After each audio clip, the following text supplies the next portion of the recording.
सगाई। और इस महारानी को क्या हुआ? इसका मुंह क्यों फुला हुआ है? उसको छोड़ो माँ। और क्या खास प्रोग्राम था? मुश्किल से 30 लोग नहीं थे इसके भाई की सगाई में, सारे इसके घर वाले ही थे। और पता नहीं बड़ी अजीब जगह पे इसके माँ बाप ने शादी तय कर दी है। लड़की वालों को स्टैंडर्ड ही नहीं है। मिलने में 100 रुपए पकड़ा दिए माँ, वो भी बिना लिफाफे के। बताओ। और माँ, इसकी होने वाली भाभी तो शक्ल से ही गवार लग रही थी। पता नहीं पढ़ी लिखी होगी भी कि नहीं होगी। अरे बेटा, इसके भाई को तो लड़की मिल गई, यही बड़ी बात है। 4 साल से धक्के खा रहे हैं शादी के लिए, अब तो कमाल से काम चलाना पड़ेगा। सही कह रही हो माँ, इसकी सारी फैमिली ना कम पढ़ी लिखी है। मेरे ससुर जी को देख लो, 4 लोगों में चम्मच से नहीं खाना आ रहा था उनको, हाथ से खा रहे थे। बताओ। और ऐसे सिंपलिसिटी का दिखावा करते रहेंगे। बात पे इतना हंसा जा रहा है, मुझे भी तो बताओ क्या खुशखबरी है।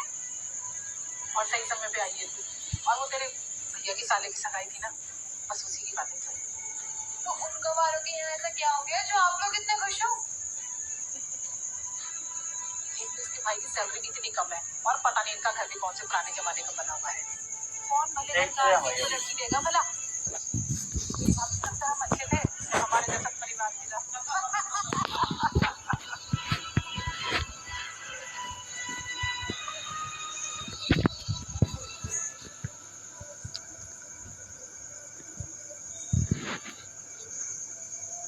हाँ माँ, हाँ माँ, हम लोग पहुँच गए थे। अच्छा माँ, आप शादी के काम में बहुत बिजी हो गए। अच्छा माँ, भाभी का ना खूब ख्याल रखना। वैसे तो भाभी बहुत सुंदर है ही, पर जब ससुराल आएगी ना तब हम देखते हैं दोस्तों बातों कर रही हैं आपस में, देखना ध्यान से आप लोग। कौन सुन रहे लोग बातें की जो मेरे ननद के ससुराल वाले हैं, उन लोगों ने तो उनकी शादी में इतनी बेकार साड़ियाँ दी थी। आप भाभी की चॉइस का ना जरूर ख्याल रखना। वैसे भैया की कुंडली में ना मांगलिक दोष था, इसलिए शादी में देरी हो गई, वरना उनकी शादी तो कब की हो जाती है ना माँ। हाँ वैसे भैया और भाभी की जोड़ी कितनी अच्छी है ना, वरना जो मेरे ननद के पति हैं वो तो इतनी शराब पीते हैं और शराब के नशे में दीदी पर हाथ भी उठाते हैं। तान्या, ये क्या बदतमीजी है? तुम अपने घर की बातें बाहर वालों के सामने कर रही हो। तुम अपने ससुराल की इज्जत क्यों छाल रही हो? जब तुम अपने ससुराल की बात अपने घर में कर सकते हो, तो मैं अपने ससुराल की बात अपने घर में नहीं बता सकती?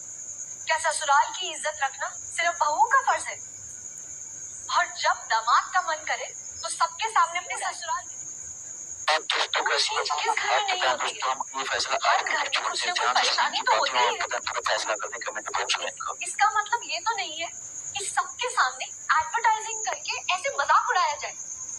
एक लड़की है ना, अपने ससुराल की हर गलती पर पर्दा डालती, और ससुराल में किस चीज की कमी है इस बात का जिक्र वो अपने मायके तक में नहीं करती। लेकिन दामाद नमक मिर्च लगाकर सारी बातें अपनी माँ और अपनी बहन को बताता है। क्या यही परिवार है? फिर भी मैं तुम्हारी जैसी नहीं हूँ, मुझे अच्छे से पता है कि परिवार की इज्जत क्या होती है, और मेरे लिए ये दोनों परिवार मेरे हैं। परिवार वालों को तो एक दूसरे का साथ देना चाहिए, क्योंकि मजाक उड़ाने के लिए तो पूरी दुनिया पड़ी है। और हाँ, मैंने यहाँ की बात कोई भी आज तक अपने मायके में नहीं करी। मेरा फोन स्विच ऑफ। तान्या, तुम बिल्कुल ठीक कह रही हो। तुम यहाँ पर आके इस घर का हिस्सा बन गई, लेकिन मैं कभी भी तुम्हारे परिवार से बिल्कुल सही बात है भाई, बिल्कुल सही बात। तुमने मुझे रियलाइज कराया कि घर की बातें जब बाहर जाती हैं तो कितना बुरा लगता है। क्या औरों का मजाक उड़ाना तो बहुत आसान होता है। दोस्तों का दामाद कभी का बेटे का मजाक जन्म दे सकता है या